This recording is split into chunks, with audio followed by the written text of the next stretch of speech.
week's episode of the Python People podcast, the home for global technology leaders to share insights. And my name's Guy Bevington. I'm the MD of True North Recruitment Group. And this week, I'm delighted to be joined by the head of data science and products for CDP, Stylianos Taxidis. So Stylianos, a big warm welcome to you. Thank you very much for being here. How was your Easter weekend? Was the Easter bunny kind? It was really nice and relaxing. Thank you for having me, Guy. And I'm really glad I'm here to hopefully share some insights that might help people. I have no doubt you will, absolutely, based on our previous chats. So yeah, I guess to kind of frame the topic today then. So we spoke recently, and I think we both agreed that, when it comes to data science specifically, a lot of companies want to be doing it, but are either not really sure how to go about doing it, or if they are doing it, are not necessarily too sure whether they're seeing effective ROI or how to effectively measure the ROI when it comes to data science. So I think tangible delivery of business value from data science, I think it's fair to say, is a pretty high priority for a lot of organizations. And somebody of your particular background, your credentials, and the kind of journey that you've been on, I think it's particularly qualified to talk around that area. So before we delve into it and go into the nitty gritty, do you want to just start by giving us a bit of an overview of your background and your sort of career bio to date? Yeah, of course, Guy. So I started in the civil engineering domain, given that data science wasn't a thing when I was doing my degree. I then went into a master in system engineering and management, where I actually fell into research around econometrics model on aviation demand and stuff like that. The reason that I wasn't very keen on the civil engineering space was that while I have deep respect for the profession, I really like it, I am very impatient on seeing the material impact of my work.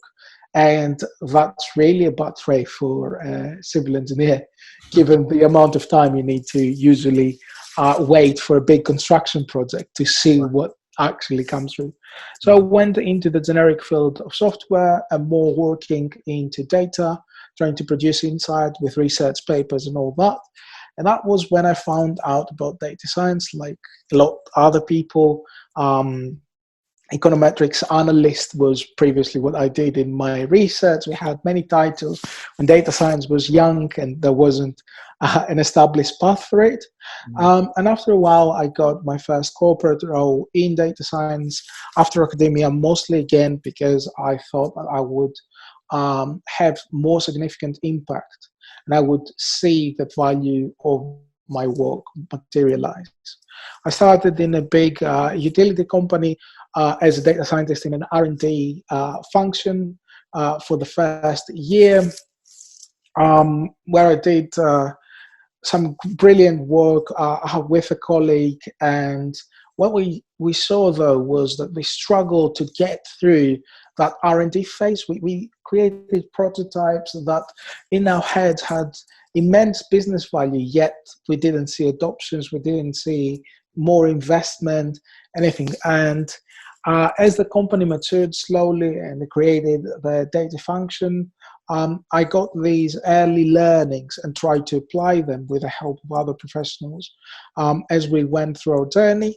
And when I left said organizations, we had 7 product teams working on data science products. We had a data science product platform team. We also had multiple products that had been launched, used in the business, establishing business benefit, but also some of them got illustrious business awards.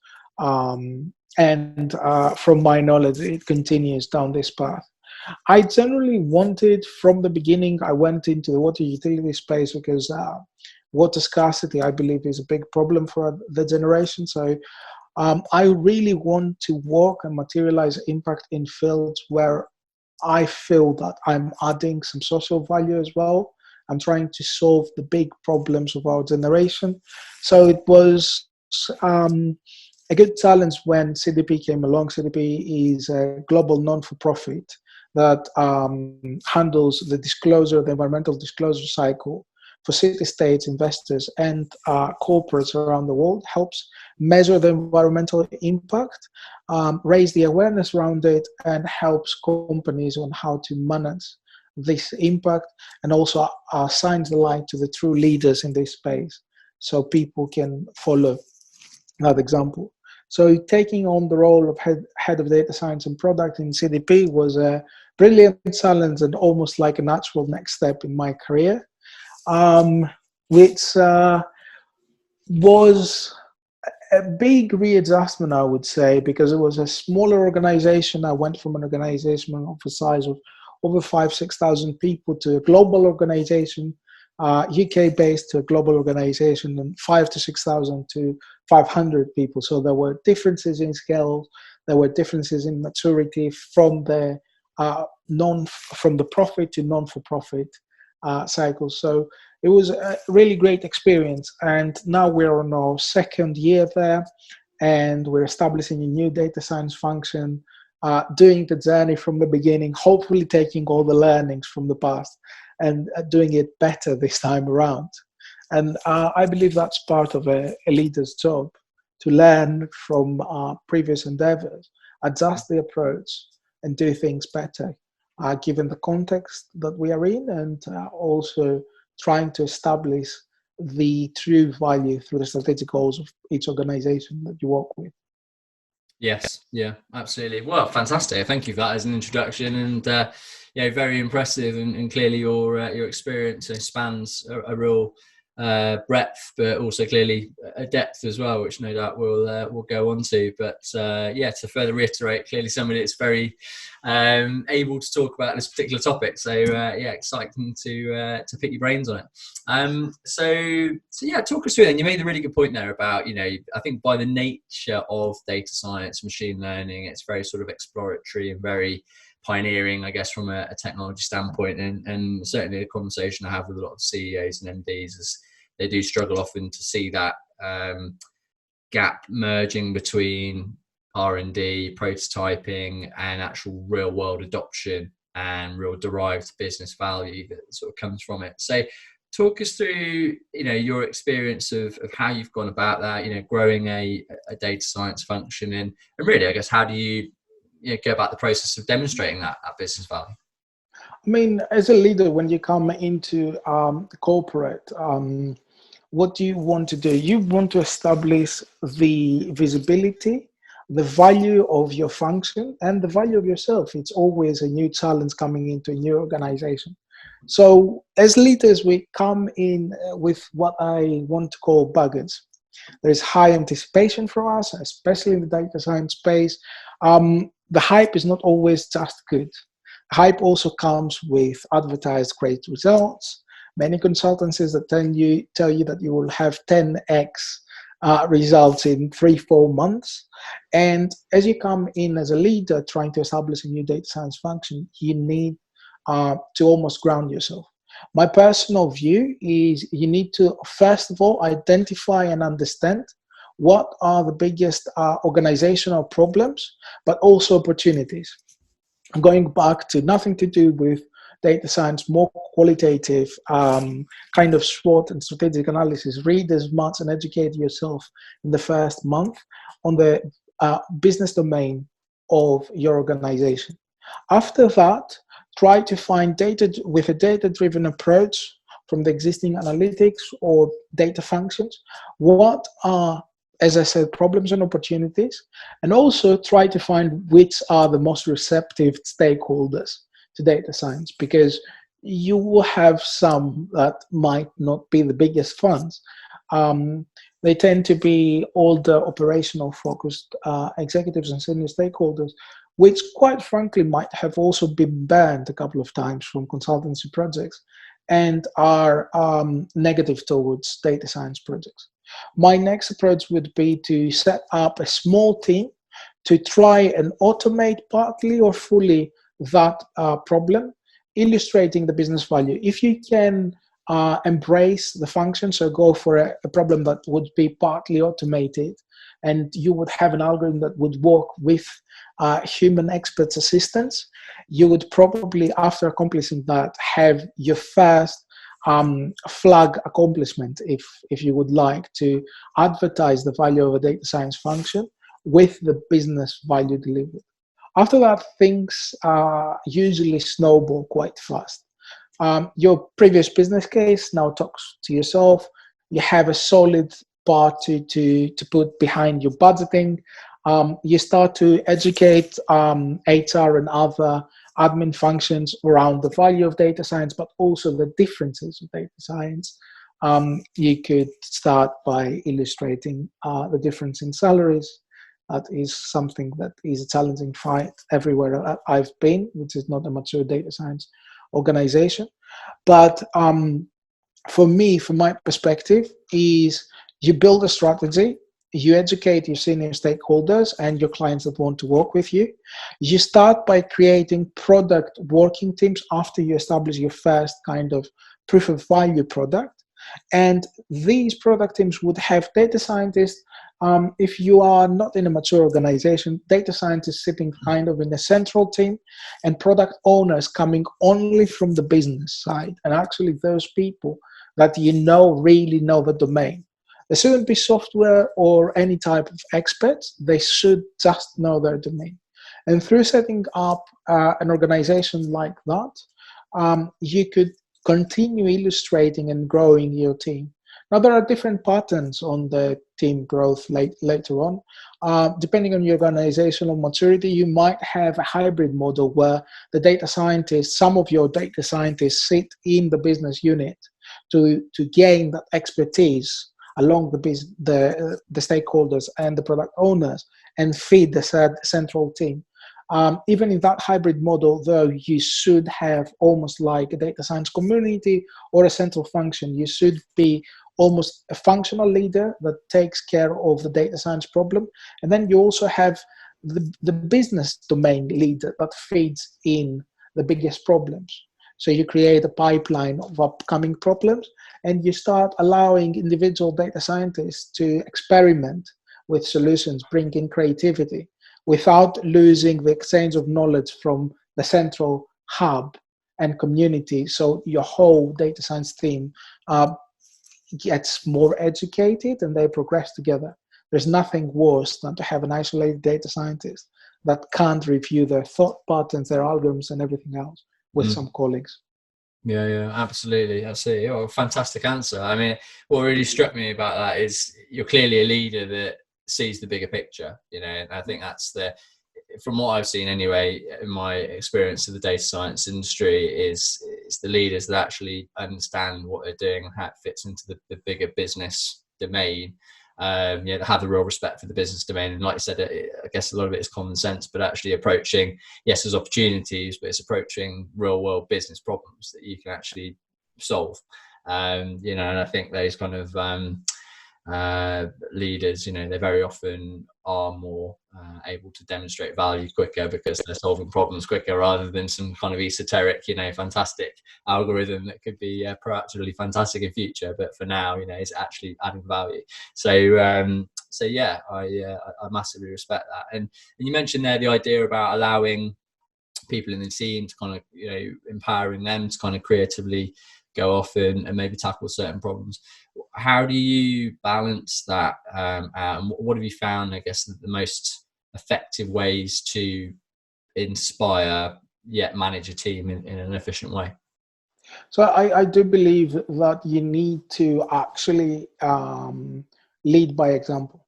So whatever are the principles that you establish for your team, you illustrate them.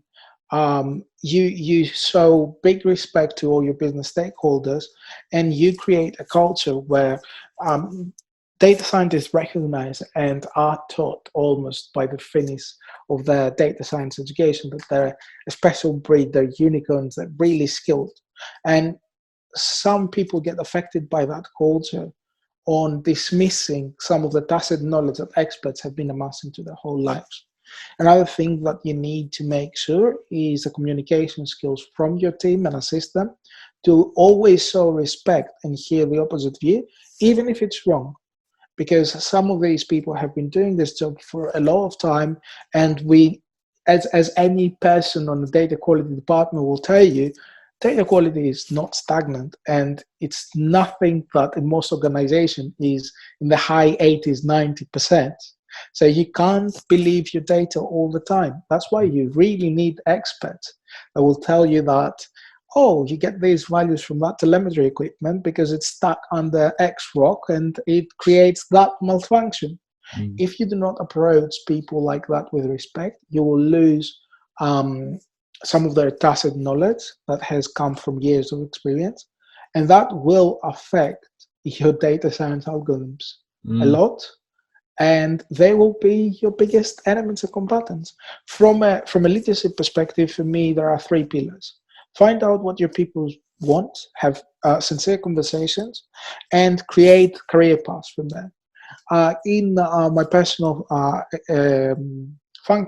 personal experience and functions, I create kind of a semi-leader career path. The technical being a senior or principal data scientist. They are the type of people that don't like the comms with non-technical stakeholders. They like tinkering and building new stuff. There is always space for them in any organization, but you need to understand what they want, and you need to not try and fit them in the wrong role. Then I have something that I call the technical lead role, and more a person that doesn't go that deep, maybe in the algorithmic space, but they're more T-shaped, so they can do a bit of data visualization. They understand the principles of multiple domains. They're hungry to learn about architecture, data engineering, and everything else. And they are usually the people with softer skills that also would be a technical BA kind of role, liaison. And they can be great leaders inside the data science product team, conversing with a product owner. And you need to establish a culture where both the technical lead and the senior data scientist do not feel they're less than each other. They just have chosen different paths. And lastly, you need to establish certain principles in the team: respect, open communication, fair, fast attitude, and being always the shield protecting your people after hard work. Because as you said, there is an R&D element, and it is up to you to try and create something that data scientists usually don't have. Because we are data scientists, it doesn't mean that we do not perform some type of analytics in our early stages of a project. One of the things that I found is you set up to do an algorithm. The algorithm doesn't work because the data wasn't good enough, but you find nuggets of gold inside gold when you're performing your EDA. That actually does prove really valuable to a department. So you need to allow your data science to not discard, the data scientists need to not discard any insight. Keep them and communicate them to everyone, and pivot on the value definitions of what they're doing. Also, you need to guide the younger junior people that will come in, they will want to do the cut-off thing, the best and final algorithm. And as some of the people that I've worked will tell you, I start by asking, have you tried logistic regression? I know it sounds pedantic, but in the end of the day, we need to start with the simplest algorithm that will give us the best possible results, because it's also explainable. It's not a black box. A lot of my academic career was in neural networks, yet I avoid them in the business domain as much as I can. Why? Because they're not great for everything, and they're really hard to explain. So they make your role on the engagement of the senior stakeholders really difficult. For me, these complex advanced algorithms should come after a couple of years of the establishment of a data science function, with proof points and deliverables as almost a phase 2 of a product. When you have established this trust with all your senior stakeholders, that they can trust you to create an engine that they quite frankly don't want to understand. But before you establish that trust, that might create more friction with the business domains. Yeah, absolutely. Yeah, again, what I really like about your approach there, it seems like there's a real level of pragmatism, yeah, quite frankly, towards how you build the team. And yeah, just when you're talking about the different personality types and the different skill sets, I've worked with companies in the past where you always have this conversation about how do you achieve true scale. And I think your point there about actually aligning people in the role that aligns with their strengths, it makes sense. Whereas I've worked with some companies in the past where they literally just recruit for a mini me, type person, where everyone's sort of a cookie cutter, right? We need this person, and they're just trying to replicate one kind of profile. Which, okay, fair enough. If that's the manager's prerogative, that's what I want to do. That's fine. But obviously, it works to a certain degree. But I think you're always going to struggle to achieve true scale or something really that takes on its own sort of special life form of everybody contributing and bringing different perspectives to the table and playing to their own strengths. And I think that's clearly a concept that you obviously get. And also I really like the way you're talking about a lot of the concepts around it, not necessarily data science specific, but just actually what's good. What's a good team culture, like talking about failing fast, and a lot of it is just human psychology, isn't it? But that's really I think very often something that gets overlooked, especially in a really kind of numerate discipline like data science. Often actual people and personality types and culture and just real strong motivation gets sort of looked over. So clearly it seems like you've got a very holistic approach from that regard as well. I mean, data scientists are really smart people, and they can provide insight with data, or they can lie to you with data, and that is a culture drive. If you drive a non-failure in such an R&D based environment, then you will have hidden skeletons all around the place. Yeah. Why? Because if someone doesn't feel safe to fail in a domain like data scientists, they will find a way to make it look it works. Because the results, the business impact doesn't come immediate. And you will have a big attrition culture. Yes. Yeah, very true. Absolutely. Yeah, and that really is the role of a leader, isn't it? I think to create that environment where it is safe to fail, and and we have a very similar situation within recruitment in the way in the business, because really recruitment, nobody comes in. I'm sure it's very similar to data science, but nobody comes into the world of recruitment knowing what they're doing straight away, and very often there's a real level of sentiment and emotion attached to failing. Something goes wrong, there's a real sense of shame, and you don't want to admit it to other people, and it can be very damaging to somebody's growth and somebody's career, because we all know the adage that an expert is somebody that's made every single mistake in a particular vertical, and it's true, isn't it? It's true for any walk of life that you go into. I think it's every time that the light is shown, people see the successful stories. They don't see all the fallbacks and the failures that came before these successful stories. 100%, absolutely right. Yeah, totally. So obviously you mentioned there quite a bit about your approach, but something I always find quite interesting is the methodologies that a leader might employ, versus maybe more of a traditional technology area such as software engineering. It's obviously very akin to agile methodologies, etc.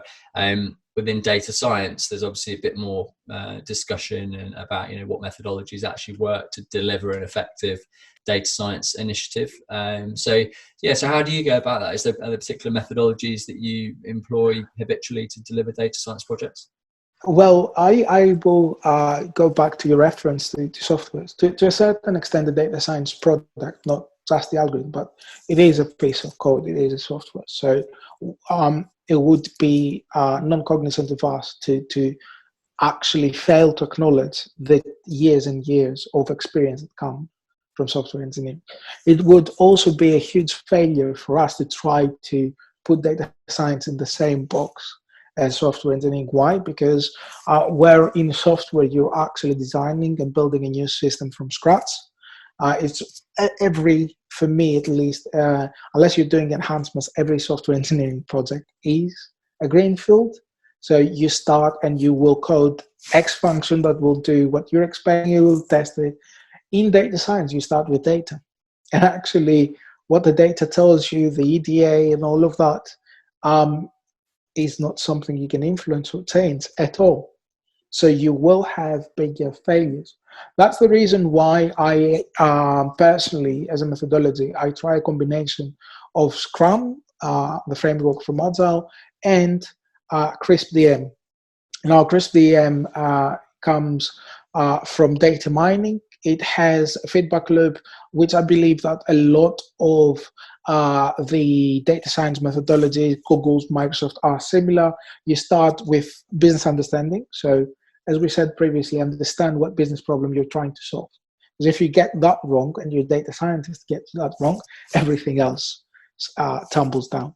The second bit is data understanding. So before we commit that we'll solve this problem, get the data for it, identify if there is enough data, and actually start understanding what the data tells you. Create a list with your business expert of hypotheses and validate them against data. So they understand from the beginning that some of the tacit knowledge will be challenged because the data doesn't say the same. This will also incrementally start to release value. And given that we're doing it agilely, it means that different people in the team might be doing different steps. So for example, one might be doing an outlier detection algorithm and be in the third steps, which is data preparation before the algorithm.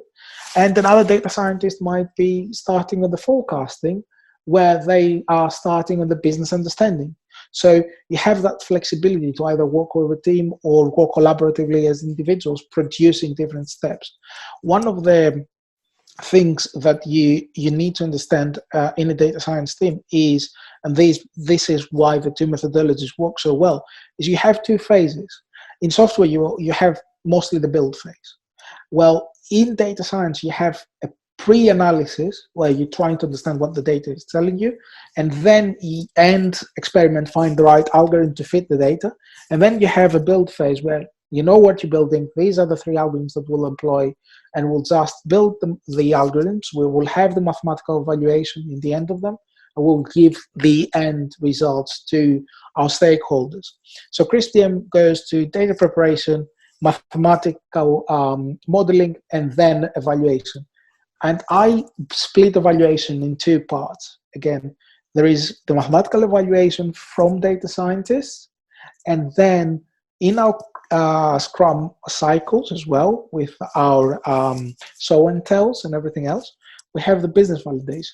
So you might have an algorithm that's brilliant mathematically, 90% accurate, everything else, you show it to the experts and they go, no, I don't think this is right. And then you have, through that business validation, almost like a new cycle. So it points back to the business problem. You go, what did we get wrong? Is it a business problem? Is it a data quality issue? Mm-hmm. And you repeat that cycle until you get it right and you deploy. And that actually establishes a good framework. Working in Cadence and Scrum. The other thing that I need to say is Scrum is not made for data science. Please do not try the 1-2 week cycles. It's not enough time. You will just get your data science teams frustrated. The minimum cycle for me for a data science Scrum team is 3 weeks. And the other thing is, please have a technical lead that has equal decision-making power to your product owner. While your product owner is there to establish business value, they need the technical leadership, visibility, and actually owning the technology roadmap over technical lead. And for me, the data science product owner is the combination of these two people as a role. They are the decision-making engine facilitated by your Scrum Master, who needs to make sure that the inevitable tensions between technical and business value actually make sense for the best of the team. Again, key attributes of CRISP-DM is the flexibility and modularity that allows it to be tailored to a broad range of analytical tasks. So you could do predictive analysis, you could do classification. It's a trial and error approach, as we said. Well, Agile is same as CRISP-DM to some of the points. There is a continuous flow of analysis and development, but the difference is that building the two together, you do everything in iterations and sprint, and your previous knowledge forms your new Scrum backlog. So you're no sprint backlog. And you continuously educate and create new backlog items from the iterative development analysis phase that your data scientists are doing. And because usually of the DevOps tools that you employ, this catalog of features are also open, or insights is also open and shared with the whole organizations. Because in your stand-up, you can now engage finding an insight that is pivotal to a different function to the one that you're trying to deliver this product. So in your show and tell, you can invite them and illustrate the value that you found. I believe that, in my experience, it's a framework that needs some education in the beginning. It needs to have a good understanding and principles, but after a while, it works really well.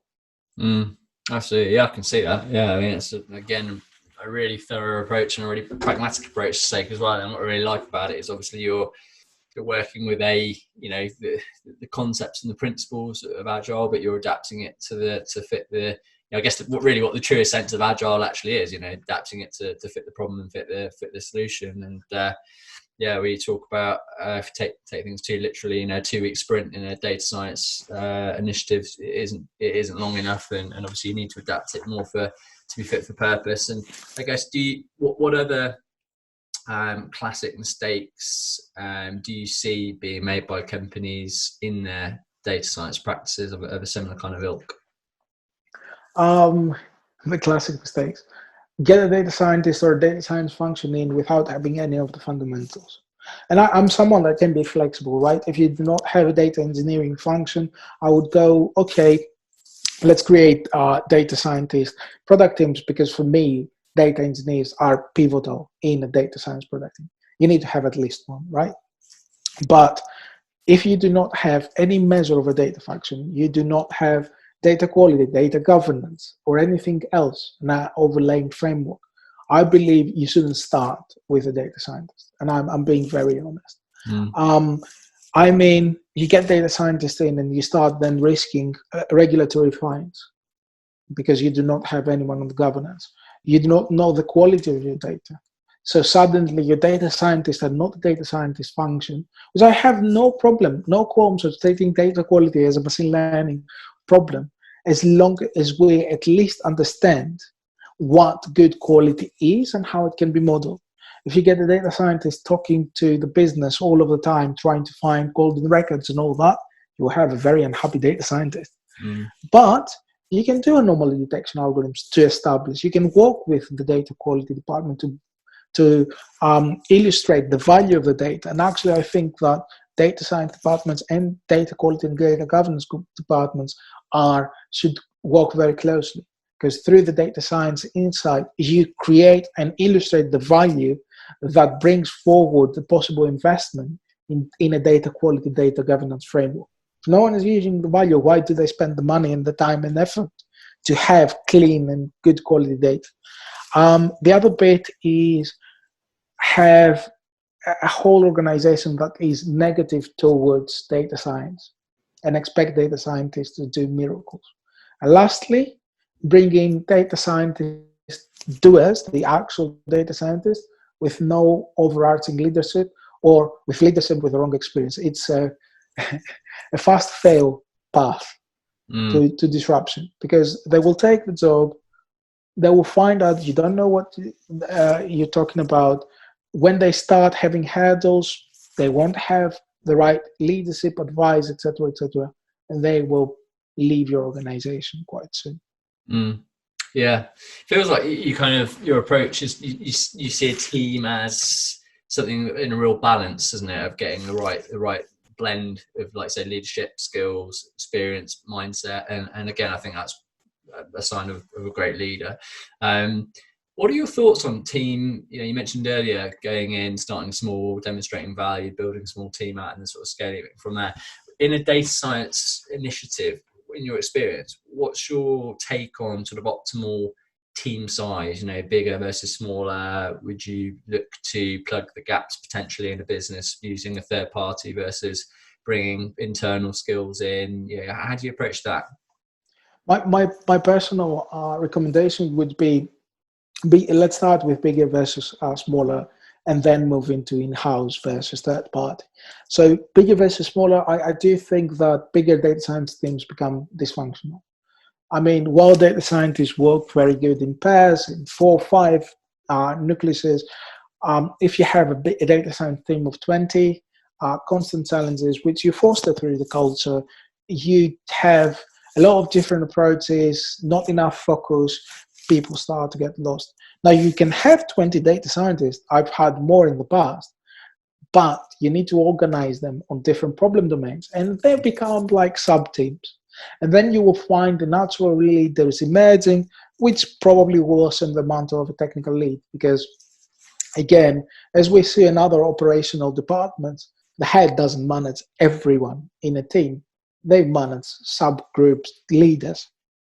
And that is a good way to structure it. So I'm all for independent subgroups that come and have interaction points with everyone else, and creating that tech leadership with people that have the same values but have autonomy. So you can see their performance and almost steer them towards a strategic goal and go where you really need it, instead of having to manage every little issue everywhere. It also allows people to progress. It shows them a career path, etc., etc. On the in-house versus third party, I've made an analogy because I've had this. All these, when you work in a big company, all these consultancies come every other week to do a presentation on how they can help you in data science and everything else. So for me, when you're starting, having a consultancy come in and become kind of the force driving your data science is like a government outsourcing their secret service to someone else. Because that's what it is for business. It's the people analyzing all your data, giving you insight that becomes decision support mechanisms. So do you really want to take all your decisions on insight provided by consultants or a third party? Now, don't get me wrong. Afterwards, I believe that you should have a third party.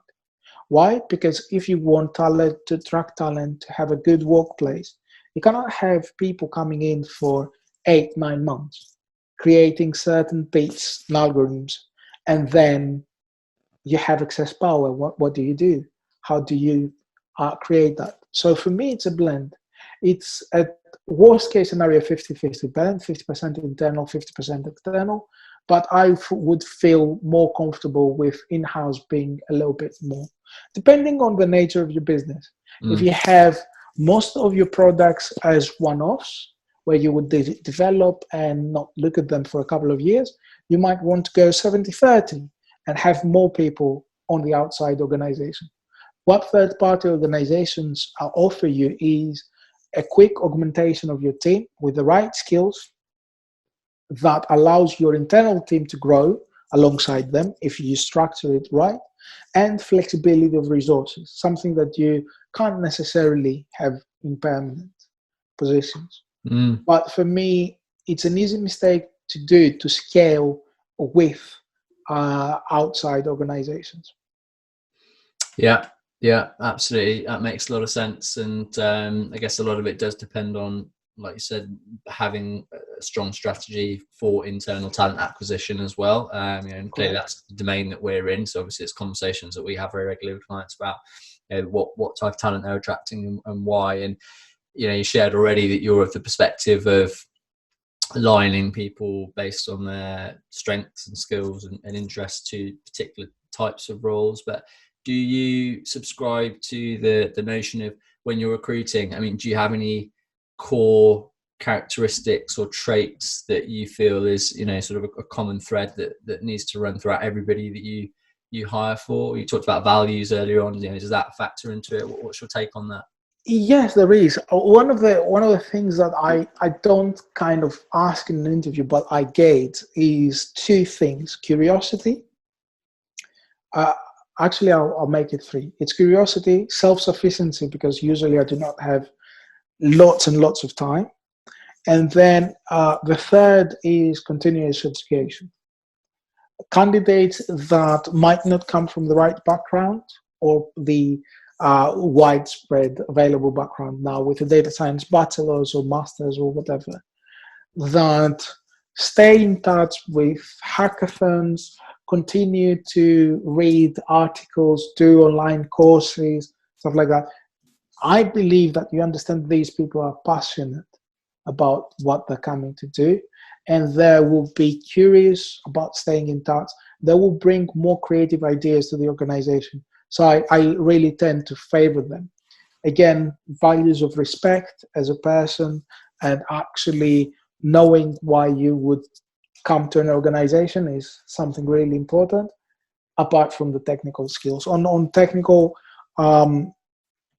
while I value a lot of the IT skills, coding, etc., I am feeling very strong about the mathematical skills of candidates, because I feel that that is something that if it's not there, it's really hard to grow inside an environment, and it leaves you open to big mistakes that, yeah, will have significant impact. Absolutely. It's an interesting point. I mean, clearly data science is a particularly numerate discipline, and it does obviously naturally attract people from a STEM background. In the same breath, though, data, one of the reasons I love recruiting for it is because you do find people enter into data from all different walks of life and different backgrounds, and they kind of enter into this area, and it's just something they're hugely passionate about, and they'll probably do it as a job even if they weren't getting paid for it. And there's some great data scientists I know that haven't necessarily come from your classical maths or kind of physics background. So what's your view on that? When you're interviewing somebody, would you necessarily need to see a numerate degree to sort of check that box, or would you assess it in a slightly different way if somebody's come outside of that? Not necessarily. For me, a CV, as I hope you agree, a CV is just a quick read about you, and it needs to pique my interest, and it needs to kind of draw my attention. Interview is really where the things will happen, and that's the benefit for me for people that have a test, an entry test, if you would like. So your background, your degree, all that. I've met, as you said, brilliant people that have come, from example, from economics backgrounds, biology backgrounds, stuff that you wouldn't necessarily put in STEM. I haven't yet seen someone from arts, but I have a colleague that worked with someone with a history background. He was an absolutely fantastic data scientist. So I will ask on the interview, what is your extra curricular activities? Because for me, a degree you do because you kind of must, should, etc. What you read in your spare time, what you study in your spare time is your own passions. So I would consider that. I would also consider your performance on the test. And quite frankly, there are people that are amazing on the test and they had no experience previously on a degree, and they make really valid points. And in the end of the day, I will also see and try to gauge your problem-solving attitude, because that's what we all need to do. Yeah, absolutely. Well, again, it seems like a very, very level-headed and holistic approach you have to that. And I totally agree. I think you've got to look at it in you can't sort of, when we're assessing a candidate, like you say, a CV is just a piece of paper at the end of the day. As much as it gives you a bio about somebody, you never really know somebody until you've sat down, had a coffee with them, or done a Zoom call. And that's why we make sure it's a prerequisite for everybody we work with, that we've done some form of face-to-face interaction. And it seems like, again, you're sort of taking a bigger picture of you on it as well. So I think it's a really, really fascinating chat that you've shared so much value, and it's been incredible. And I guess I'd like to sort of close by asking one question on, very often when I speak to CEOs and MDs, they're thinking about starting data science functions because they're thinking, right, what can data science do for the business? Okay, which is clearly an obvious question that a lot of leaders are going to ask. But in terms of the ongoing success of a data science initiative or a data science function, what do you feel is important that's coming the other way, towards a data science team? What kind of wider factors do you feel are important to consider to ensure the ongoing success of a data science function within a business? I would suggest there are a couple of things. Some of them are internal factors, internal to the function. Some are external. I will start with some of the big external ones. For me, create a stakeholder community that is supportive of you. Every success, however small, shout about it to the whole business. Advertise it. Do not forget that you're not an isolated. The fact that you're a data science function and maybe even the CEO of the company was personally involved in hiring this new function because you're overhyped does actually give you a very good standing.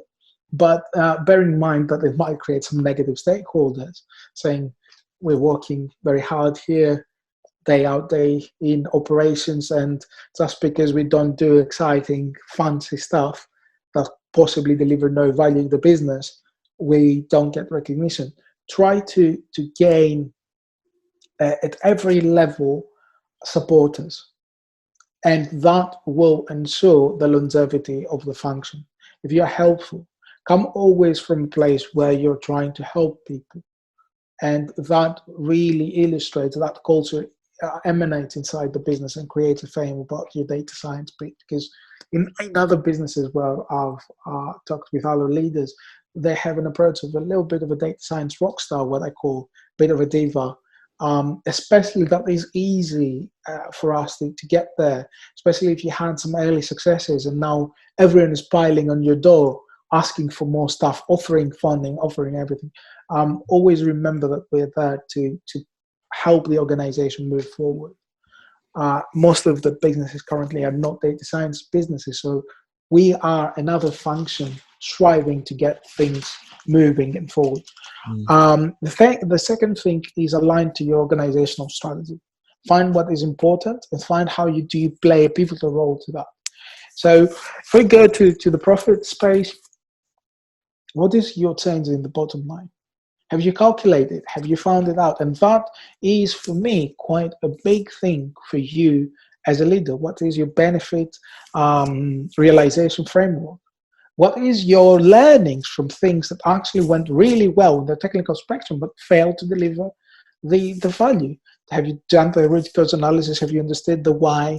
Have you worked with finance to find out what have you done towards the bottom line? What works and doesn't work? How you prioritize future use cases. And then internally, I have a line that I use for my people. I say that I want to grow data scientists inside my team.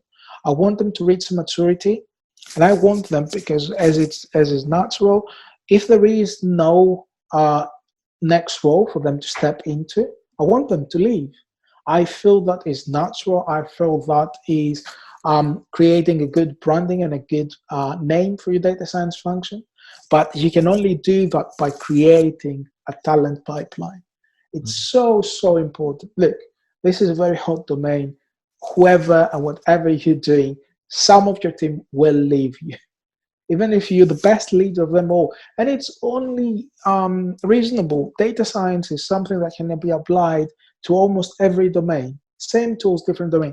People will become curious. They want to see something different in their life. So you should create a pipeline working with young talent after you establish your initial bit. That's why probably that's the hardest phase, finding your 3-4 first recruits, building the right culture, and then starting to getting junior people in that you probably will grow, and they will be the brilliant candidates that you might not necessarily be able to find in the open market in the beginning, playing to their strengths. And again, remember that these people are advocates. Things like hackathons, podcasts, stuff like that are good ways to advertise your function and create that external reputation. I mean, let's go on simple examples. Why is Google never without talent in data science? I don't think they work with best recruiters, and I'm not saying they don't have a brilliant HR team and recruiters and everything else. But quite frankly, when you grow up in this space, you hear certain names that are brilliant leaders where you want to work for. Create an organization where people aspire to work in, and the right people and the right talent pipeline will be created. And then have your long-term strategy. Part of Your head of data science is not the data science. Part of it is the head. What's your milestones? What's your 5-year plan? How does it align with the central strategy? What do you need to tweak every year to revisit your strategy around that? How are you bringing personally value to the business? That will allow you to have a successful running data science team. And also, the biggest pitfall for me, be very wary of your third-party exposure.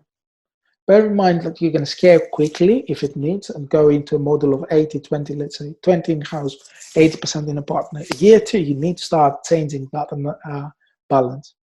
Otherwise, you find yourself locked in working with 80% of talent from a partner. And quite frankly, in the for-profit space, people are not naive.